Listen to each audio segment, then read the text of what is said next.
बिस्मिल्लाहिर्रहमानिर्रहीम। अस्सलाम वालेकुम स्टूडेंट्स। आज का हमारा टॉपिक जो है वो इक्वेशंस ऑफ मोशन के बारे में है। आज हम फर्स्ट इक्वेशन ऑफ मोशन जो है उसको डिराइव करेंगे। ये क्वेश्चन जो है बड़ा इंपॉर्टेंट क्वेश्चन है। पेपर में ये जब पूछा जाता है तो इसको तीन तरह से पूछा जा सकता है पेपर में। एक तो ये कहा जा सकता है कि फर्स्ट इक्वेशन ऑफ मोशन को प्रूव करें, proof first equation of motion. दूसरा फॉर्मूला दिया होगा और इसके साथ कुछ भी नहीं लिखा होगा और ये लिखा होगा कि प्रूव दैट। फिर ये भी पूछा जा सकता है कि वेलोसिटी टाइम रिलेशन जो है उसको आप कैसे डिराइव कर सकते हैं उसकी इक्वेशन को। तो इसके लिए हमें एक ग्राफ जो है वो ड्रॉ करना होगा। इसमें दो वेरिएबल्स हम लेंगे, एक टाइम लेंगे और दूसरा हम वेरिएबल लेंगे वेलोसिटी। और ये एक ऐसे ऑब्जेक्ट का टाइम ग्राफ है जो कि यूनिफॉर्मली मूव कर रहा है। इसका एक्सेलरेशन जो है वो यूनिफॉर्म है। जब यूनिफॉर्म वेलोसिटी के साथ मूव करेगा, हमें पता है कि यूनिफॉर्म वेलोसिटी जो है equal change in velocity equal intervals of time में होती है और इसका जो ग्राफ बनता है वो स्ट्रेट लाइन होता है। अब इस ग्राफ को जब हम ड्रॉ करेंगे तो अलोंग एक्स एक्सिस जो लाइन हमने कॉपी की लाइन के बिल्कुल साथ में ड्रॉ करनी है उसको हम कहते हैं एक्स एक्सिस। और इस लॉन्ग एक्स एक्सिस पे जो है बेटा वो हम लेंगे टाइम। यहाँ हम टाइम को रिप्रेजेंट करेंगे बेटा।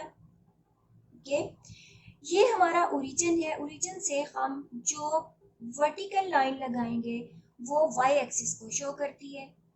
ये आप ग्राफ जब ड्रॉ करते हैं तो आपको मालूम है ये वर्टिकल लाइन जो है वो वाई एक्सिस को शो करती है। ये क्या है? ये ओरिजिन है। और ये सारा हिस्सा जो है वाई अलोंग वाई एक्सिस ये किसको शो करेगा? वेलोसिटी को।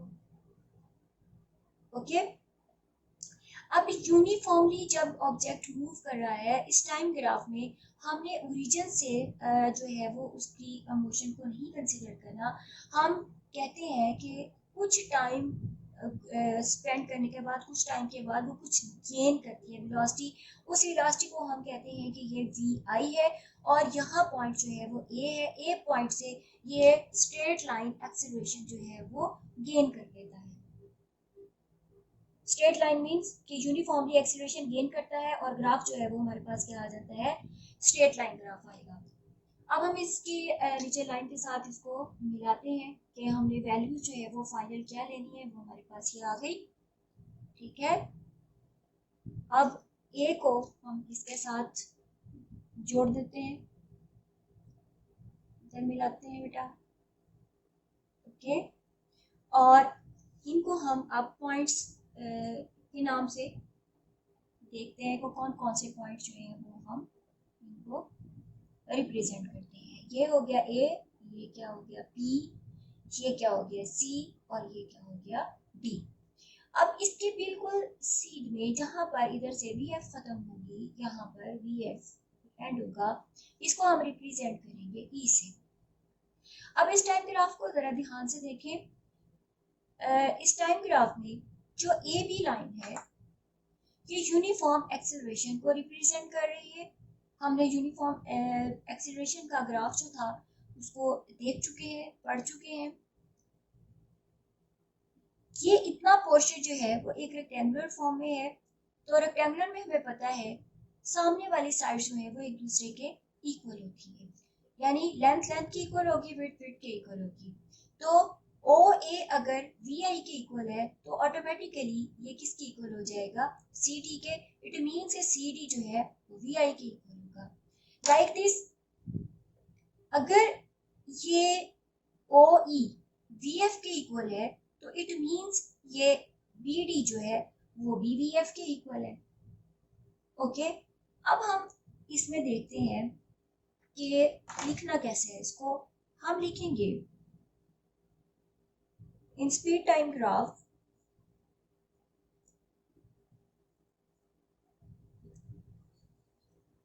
in speed time graph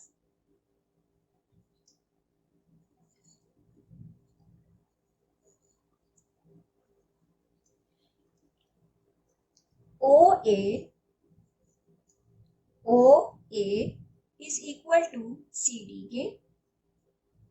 ठीक, चूंकि ओ ए वी आई की इक्वल है, जब ओ ए सी डी की इक्वल है, मैं फिर रिपीट कर रही हूँ, तो ये हमारे पास किसकी इक्वल आ गया, V I K. Like this O D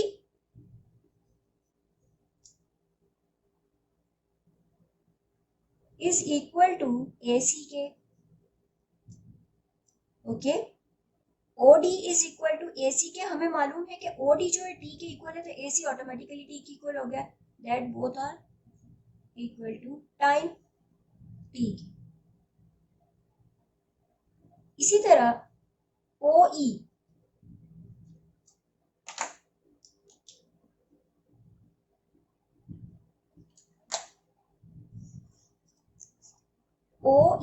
is equal to VF के, तो VD is equal to VF के, बोथ इक्वल टू VF के।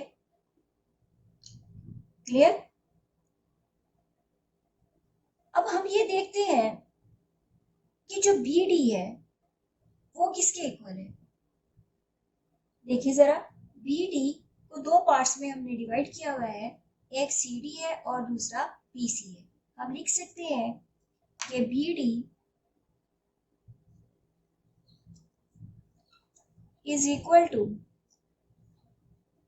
CD प्लस BC के।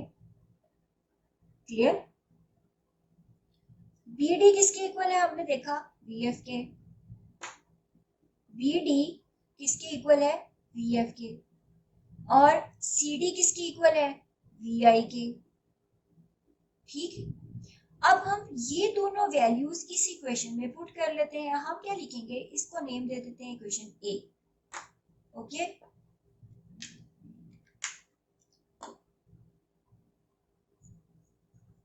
By putting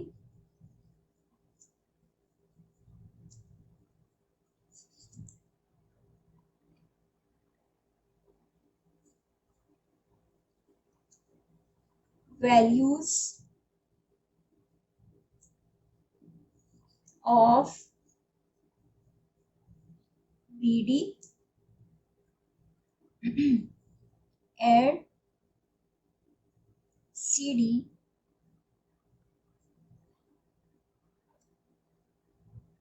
in equation A। तो इक्वेशन A की शक्ल क्या हो जाएगी, देखें जरा। BD किसके इक्वल है, VF के। CD किसके इक्वल है, VI के। और BC किसी के भी नहीं है, तो हम इसको ऐसे लिख लेंगे। अब BC किसके इक्वल आ गया, BC VF, ये VI इधर जाके माइनस हो गया, किसके इक्वल आ गया, BC के। हम इसको यूं भी लिख सकते हैं, BC is equal to VF minus VI के। मीन्स कि BC जो है वो किस चीज को रिप्रेजेंट कर रहा है, change in velocity. Change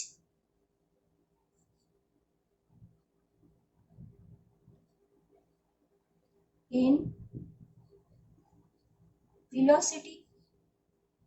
okay, अब ये चेंज इन वेलोसिटी अगर यूनिट टाइम में हो तो वो किसकी इक्वल है, एक्सेलरेशन के। अब देखें, ये हमारे पास आ गया change in velocity divided by time, यानी यूनिट टाइम में जितनी वेलोसिटी में चेंज आती है वो एक्सेलरेशन के इक्वल है। ओके, अब हम BC की वैल्यू जो है इसमें पुट करेंगे। टाइम हमारे पास इक्वल T, तो हमारे पास एक्सेलरेशन किसके इक्वल होता है, स्मॉल a के। चेंज इन वेलोसिटी हम इसको पहले लिख लेते हैं, BC divided by T, putting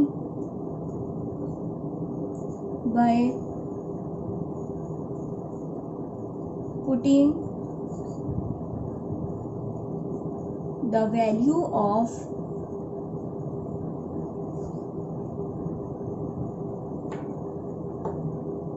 clear, putting the value of BC in above equation। तो हमारे पास क्या आ गया, A is equal to VF minus VI divided by T, cross multiplication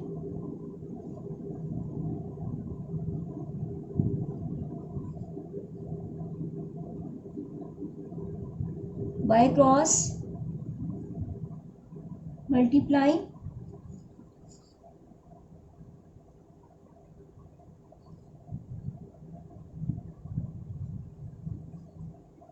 हमारे पास क्या आ गया, V F minus V I is equal to A T के, और ये वाला जो वी आई है इधर जाके प्लस हो गया, V F is equal to V I plus A T.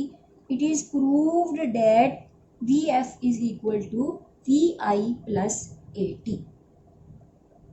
Hope बच्चों कि आपको फर्स्ट मेथड जो है, फर्स्ट इक्वेशन ऑफ मोशन की डेरिवेशन के लिए समझ में आ गया होगा। अब हम करते हैं इसका सेकंड मेथड।